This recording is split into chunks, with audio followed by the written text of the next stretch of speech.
Hi, I'm Prasiddhi tuning in on Climate Action Figures.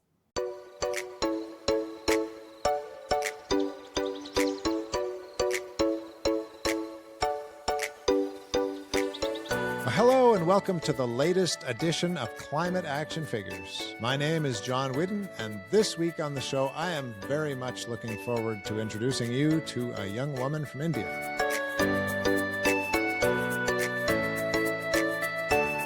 Now, we love receiving your quick fixes, so keep them coming via Instagram, Facebook, YouTube, or email, climateactionfigures@gmail.com. Today's quick fix is from Kim, if you remember from this season, episode 14. And Kim said, I am trying to buy and plant more plants because more plants means more shade, more natural cooling, and beautifies my place. I also plan to plant more trees in the community. Thanks for that, Kim, and welcome, Prasiddhi. Hello, namaste from India. Namaste. And I am pretty certain, Prasiddhi, that you love that quick fix, right? Yes, that was a remarkable quick fix, a very important one, I must say. The reason I knew that is because you are the founder of Prasiddhi Forest Foundation, and you have set a goal, if I'm not mistaken, of planting 10 million trees. Is that correct? Yes, that's absolutely right. Ambitious, but yeah, I'm 13 years old. I've planted 200,000. I think 10 million is definitely possible. Wonderful. Now, Prasiddhi, you are a 13-year-old environmentalist, and our audience might be a little surprised to hear that you have almost 200,000 followers on Instagram. You travel the world, you have started your own foundation, you have won awards, and you attend school, which at your age was about enough for me to handle. How do you manage all of that? I should bring up the point of passion over here because honestly, if you would have told me when I was starting at the age of 4, at that time, I just simply had this idea that I want to do something for my tree friends. I didn't know who a change maker is, who an environmentalist is, who a Gen Alpha climate leader is, that I'd probably end up making an AI. I did know that I was going to make a difference and that I had the passion and dream to help Mother Earth. So somehow that really helps me stretch my bandwidth and fit it all together, whether it is about planning my projects, about the tree plantation, about staying in touch with my team, organizing all of the groundwork, or about traveling because I constantly travel, as you mentioned, a lot of different events and sessions and meetings. And I also go to school regularly. And I love studying because I think it is a very powerful tool, a much needed tool if I want to make change happen. And even though my attendance sometimes becomes questionable, I ensure that I'm studying constantly, learning. And so far, I've been scoring straight A's in most of my subjects. Your family must be important to you. How have your parents helped with keeping that balance in your life? The family is always your backbone. And I think one of the greatest things that they have done is to never say no, or rather say yes to all my crazy ideas. I mean, just think about this 6-year-old girl walking up and saying, I want to plant 100,000 trees. They weren't like you're too young or you can't do it. But what they did do was they said, oh, you can do it, but where will you get the money from? Where will you get the plants from? They asked me questions instead of demotivating. And well, I guess I ended up answering them. Have they been surprised at your fame, the number of followers you have on social media? I think social media, the idea was always about spreading the message. I hadn't expected that it would grow into such a large and beautiful family on social media. But the fact is that I'm still normal at home, and I have realized that gradually social media is becoming a part of our lives. And it is so important that instead of doom scrolling, we get into bloom scrolling. And the best way to do that is to spread out the message on the platforms where young people are the most. And I think people are able to correlate with my journey and with my work. And that's just wonderful. Now, you mentioned friends when you were younger being instrumental in this whole process. Can you tell us a little bit about those friends? Well, I'm still young, only 13. But Yes. when I was even younger, so I've always been this very different person, always rolling in the soil and hay in my hair and pebbles in my pocket, always different. And it was difficult for my friends to understand why I spent so much time in nature. But then when I started building my mission and they saw that, look, a 6-year-old girl is going to different people, going to principals. I started off by doing it in government schools, rural schools. But just imagine this, 6-year-old girl talking to the principals and headmasters of these schools. But I believed in myself and I did it. I went, I spoke to a lot of them. Everyone would say, "Oh, you're so inspiring." And at this one point of time, inspiring became annoying because nobody was doing anything. They were just saying, "Oh, you're so inspiring." But I kept going and I did my first plantation. I learned about the fact that you need money to buy saplings because I had somehow forgotten that when I took the goal to plant 100,000 trees. I learned about fundraising. I raised my funds along the way, made my nursery along the way. And my friends gradually also started understanding my mission. I built a small kids army for my first plantation where we would go door to door and say, "Eat the fruits, save the seeds, dry them, and give it to me or give it to us." And from those fruit seeds, I created my first small community nursery with a few friends. Now it's become a proper farmer's nursery in one of the local villages with a capacity of more than 30,000 saplings. But that's how it essentially started out. And then I think friends grew from over here to all across the globe and incredible people. You talk about 6-year-old Prasiddhi having these dreams and exciting ideas. Where were the seeds for those ideas? Where did they come from? I have been this very huge fan of nature from the very beginning. I mean, I'd rather say she's been like more like a teacher to me, Mother Nature, learning from her, admiring her, observing her. I learned about the importance of collaboration from her. Can you believe it? When I saw a bee pollinating a flower and a flower giving nectar to the bee, I realized that this is the key. We need to come together, we need to collaborate our efforts. And it helped me build the movement that I have been building. Then in 2016, actually, when I was only 4 years old, so for some context, I live in India, in South India, and we are a peninsula. And I live in the southern part where we are closer to the water, to the coast. So in 2016, when I was 4 years old, Varda cyclone hit the shore of Tamil Nadu, where I live, and I was only 4. So treating trees like my friends, when I saw them getting uprooted and the road flooded, and all of the birds, squirrel, monkeys, scattered, running, flying, jumping for shelter, I was so disappointed. But I've always been this person that what can I do? How can I create a difference? I may be 4, but I still can do something for Mother Earth. A few days later, these plantation drives were being done in the locality by the government and a few other large companies as part of restoration initiatives. So I started participating in them. And from in the locality, slowly it became me going to plantation drives of 40 kilometers far, 50 kilometers, 60 kilometers far, just to go and plant trees and give back to Mother Nature. And in 2018, these restoration drives of plantation, they were coming to an end. I was 6 years old at that time. I was very disappointed that why is it ending? And I overheard that the whole drive was of 100,000 trees. And that's where I got the idea. And I said all of a sudden in public, everyone knew me, I came regularly, that I will also plant 100,000 trees. And this person comes up to me, I'm this small, he's like, "Prasiddhi, do you even know how many zeros are there in 100,000 that you want to plant so many trees?" And here's what I told him: there are 2 zeros in 100, 3 zeros in 1,000, 4 in 10,000, 5 in 100,000. And I know you think I'm small, but I believe in the power of a small candle that can light up the entire room. And the way a candle lights up the room, I know I may be small, but I can light up our planet.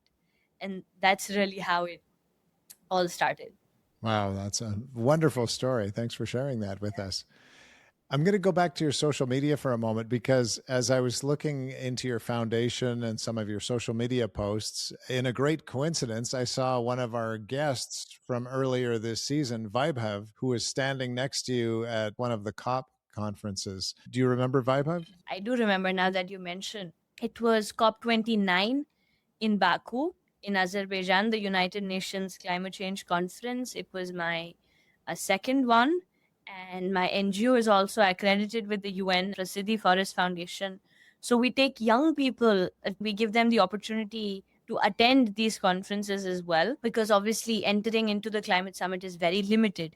So our NGO being able to provide that opportunity. And I remember very well, it was a session. I had collaborated with Save Soil in order to do one of the panels, I believe, and it was about soil. Speaking of folks who have appeared on Climate Action Figures, we have to give a shout out to Carter from episode 21 this season, who suggested I talk with you and then was so kind to connect us. So thanks for that, Carter. He's another young person I had the chance to meet because of COP last year. I think it's so important that we connect and collaborate and spread the message across. And forums like COP of the UN definitely give us that opportunity. Now, you have written 2 books. Would you like to tell us a little bit about those? I'm on a mission to plant 10 million trees. And that's why I wrote these books, the 2 books. Because for each book somebody buys, I plant 1 tree. That's the whole idea behind them. I'll show it to you. Apologies to those who are tuning in via the podcast and not looking on YouTube. You don't get to see the beautiful books, but Prasiddhi is going to show us the actual books. Yes, I am. And for those who are on the podcast, it's Prasiddhi's Amazon Rainforest Adventure and Prasiddhi's Great Barrier Reef Adventure. It's available worldwide on Amazon as well. So these are 2 very beautiful illustrated books. And this is for children or for the child inside you who wants to enjoy a little bit of the landscape. It's really the fact that as young people, we read so many fairy tales and comics about superheroes, but maybe it's time we get to learn about super nature, right? How beautiful nature is. And so the first one is about the Amazon, a journey. They go through the Amazon rainforest. They have a few climaxes as well, like when the forest fire hits. But they learn about how the forest ecosystem works, why it's important to essentially look after our forests, and how we may be far from the world's largest rainforest, the Amazon rainforest, but we still have the forest to thank for the air that we breathe at the end of the day. So connecting everyone to the real treasure, which is our rainforests. The idea was to connect people with Brazil, and excitingly, I had the chance to even give it to the First Lady of Brazil during COP30 and to even interview her. I even had the chance to give it to the United Nations Secretary General, Mr. Antonio Guterres, who appreciated my book. And then I launched the second book, which is Prasiddhi's Great Barrier Reef Adventure. Again, same idea. For each book you buy, I plant 1 tree. So it's not just nature that you're reading about, but you're actually taking the first step yourself. And this is an adventure into the beautiful blue world, more about biodiversity, how you get to understand about the underwater ecosystems.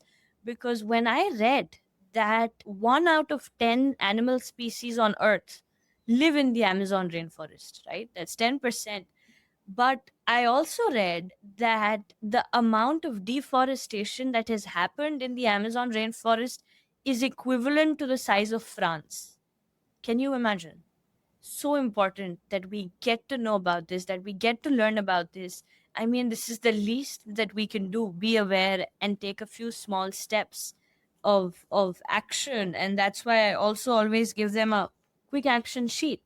What are things that the reader can do in order to help our oceans and our forests? What we'll do, in case our listeners do want to check that out, we'll link that in the show notes so you can see those books on Amazon. Yes. Now, Prasiddhi, why do you think your message and the things you talk about has become so popular? You've gathered so many people around you. I would say the fact that I believe in hope, I think, is something to really stress upon. I believe in hope and I believe in action, no doubt. I always say that there are 3 things we need if we want to build a better future, or if we want to become change makers individually or as a group or as a community, which is a sense of reality. Because, unless you actually feel what is happening around you, you won't feel the importance. So I think probably reading the news a little bit might give a sense of reality. But sometimes we read the news a little too much and then we get disappointed about it. And that is something that is happening, which we term as climate anxiety. And that's where I think it's important to have a sense of hope, which is the second most important thing. But what happens in the middle of sense of hope and sense of reality is that we start having this sense of blaming other people, that they are not doing it or that this is going wrong. I think that's where the third most important one comes, which is a sense of responsibility. And that is what I'm trying to show to people, that if a 13-year-old girl can plant 200,000 trees and can take the message as far as to the UN and at different forums, then if we all came together, the difference that we could build, especially the fact that sustainability is now gradually entering into every single career. Sustainability is a part of everything. We need to realize that it is no longer just social service. It is much needed and it can also help us advance our economy. It is not that we always need to have to compromise on economy to support ecology. If we somehow start believing in redefining our success, I think we would see how powerful that is. And the narrative that I'm presenting is probably why, I won't say fame, but I would say why people are able to associate with my cause. Wow, that's deep thinking for a young person. And I'm very interested to ask you what you think when the economy seems to be the main driver in any election or any decisions that are made on Earth these days. How do we get around that? Last year had Change Now Summit in Paris, which is the world's largest event for solutions of the planet. I had delivered a keynote about redefining success, and I think it would fit so perfectly into the conversation we are having right now. Because ever since, GDP was first created, gross domestic product, in 1934, we've been so focused on that one thing as the one key way of measuring everything that we forgot that there is so much more beyond that, right? There are so many other beings we share our planet with. And I had said this line, I still remember very well, that it's time we start valuing flourishing forests over fossil fuel fortunes.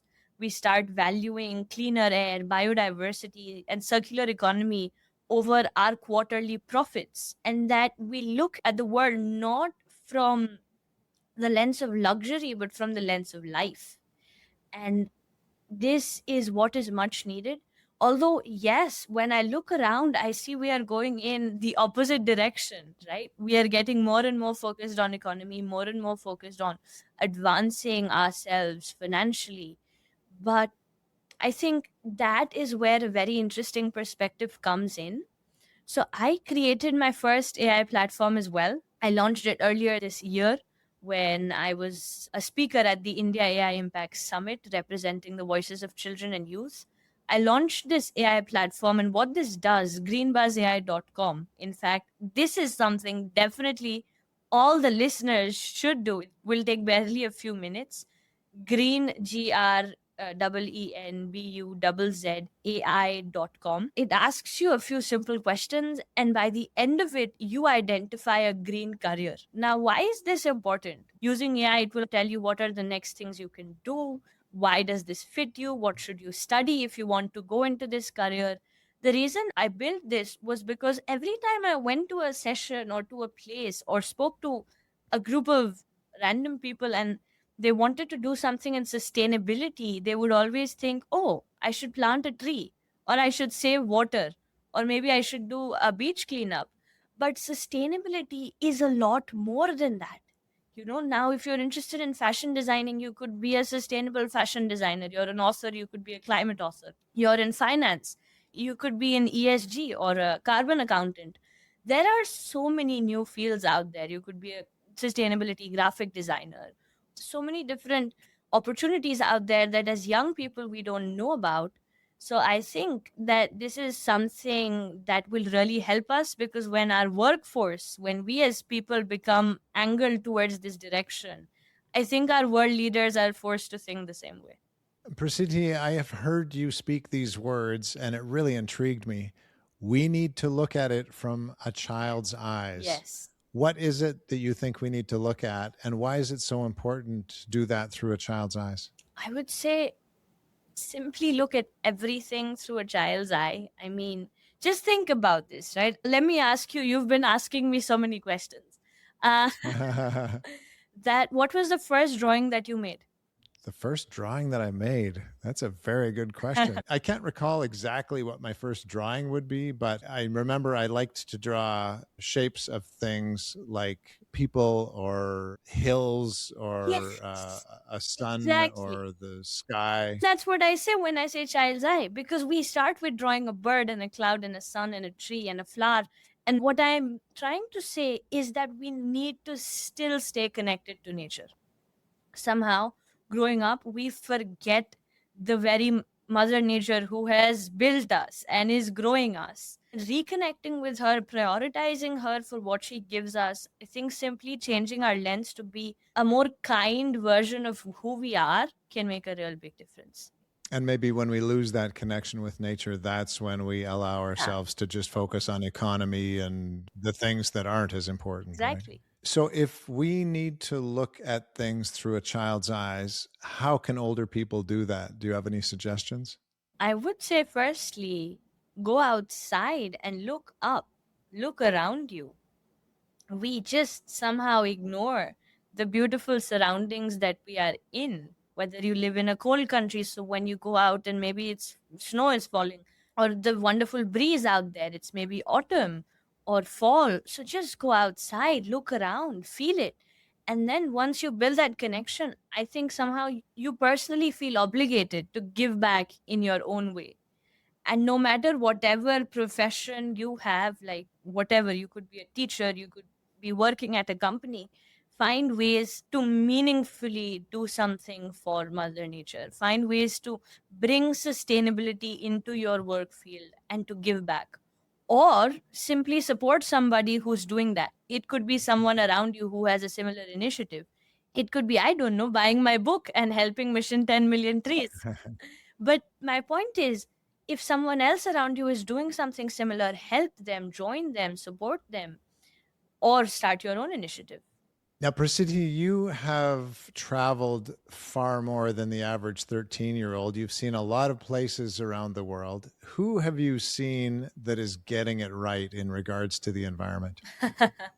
Well, that I must say is a difficult question, because I would say that everyone has their own ups and downs, because they may be doing something right and they are compromising elsewhere. It's hard to pick, but I can give you a few if that's all right. A few months ago, I was in Japan, and that country, I must say, is remarkable in a lot of different ways: people, technology, culture. But when you talk about cleanliness, my God, that is just, they're living in the future, honestly. But it is although a little bit difficult when you have to move around with, I don't know, a chocolate wrapper in your pocket because you won't see a single dustbin on the streets.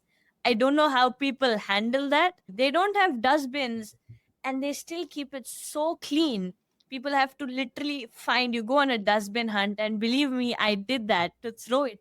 They have different colored dustbin bags for the different kinds of waste that is there, for plastic and for organic. And they are so focused and so disciplined at following these rules. I mean, it is just exceptional the way they get cleanliness.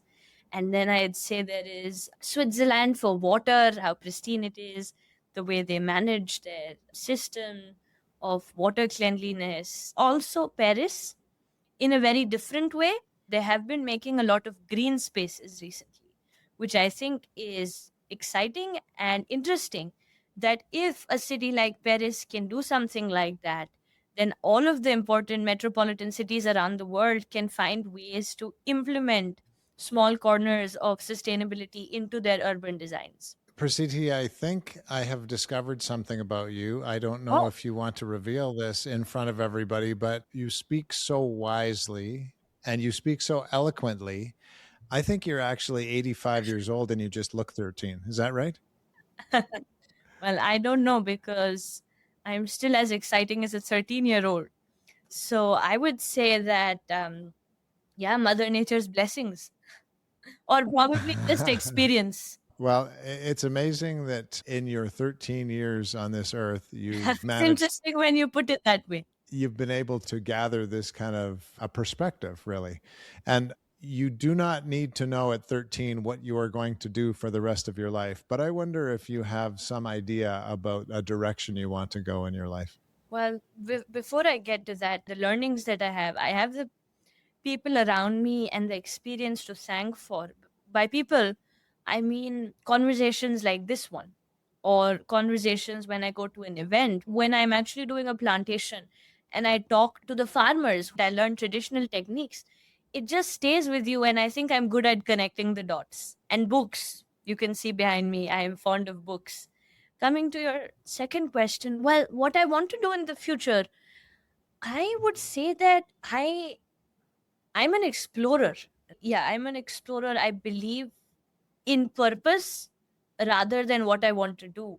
It's not that I want to pursue this particular profession, but rather what I want to achieve from that profession, how I want to be able to make a difference through that. Already, I'm an environmentalist and an entrepreneur, and there's content creation, there's also AI and sustainable architecture, and I'm an author. But something I do want to do when I grow up is become a good human being, because just meeting so many people across the world, I think that is one of the toughest things to do. So I certainly want to be able to achieve that. Well, I'm sure you are going to do that. And we will link all of the things that you've talked about in the show notes so people can find those various websites and your AI ideas. I'm sorry that we have to bring this conversation to a close because it's been so fascinating talking with you. But we will ask you, as we always do, what the climate action that you've chosen for us today is. Good one. Of course, I encourage you to go ahead and plant a tree. That is my forever go-to message as a person planting trees. And on mission 10 million trees, if you write to us with a picture of your tree, we'll be happy to make you a part of our mission as well. But the go-to climate action suggestion I want to make is believe in yourself. Seriously, believe in yourself. I think we all know that we need to take climate action in some form. I mean, we all see on social media that by 2040, 1 in 4 children will be living in areas with extreme water shortage, or by 2050, there will be more plastic in the sea than fish. By 2100, all the rainforests will be gone. So, to continue to believe that we can make a difference amongst all of this climate anxiety, we need to believe ourselves, because when we do that, we are some of the most creative people. We can come up with solutions we probably haven't even thought of as scientists, as creators, as architects, as influencers to our community, to our family. And always, I would say, never underestimate yourself and believe in the power of a small 4 millimeter seed that can grow up into a 400 feet tall tree. I think if we start doing that, well, it is yippee for Mother Nature. Yippee for Mother Nature. Wonderful. And to close today, Prasiddhi, we've got a first for climate action figures. I usually ask the same question, but since Carter was so kind as to connect us, I'll let him phrase the last question. And he said, could you ask Prasiddhi who or what inspires her to be hopeful about our planet's future? I would say people like Carter, because truth is that every time I meet a young person who tells me that they believe in Mother Nature, they believe they can create change, that young people are not just future leaders of tomorrow, but change makers of today, I think that gives me immense amount of hope that, yes, we can create a better future. Prasiddhi, you are clearly an inspiration to others, and I thank you so much for taking some time out of your busy schedule to speak with us. My pleasure. Thank you so much. And thank you, dear listener and viewer, for spending some time with us here. Be sure to follow us on your favorite podcast app so you never miss an episode. We will be back again next week, same time, same place, to hear from another climate action figure. Until then, go figures! This has been Climate Action Figures. Our show is produced and hosted by John Whidden. Our creative consultant is Kayla McIntosh. Our theme song is Hawaii Vacation by Travari. You can find us on Instagram, Facebook, and YouTube at Climate Action Figures. That's all one word. And if you have any other questions or comments that arose from this or any episode, feel free to reach out to us at climateactionfigures@gmail.com. And thank you for listening. We'll be back next week with another Climate Action Figure.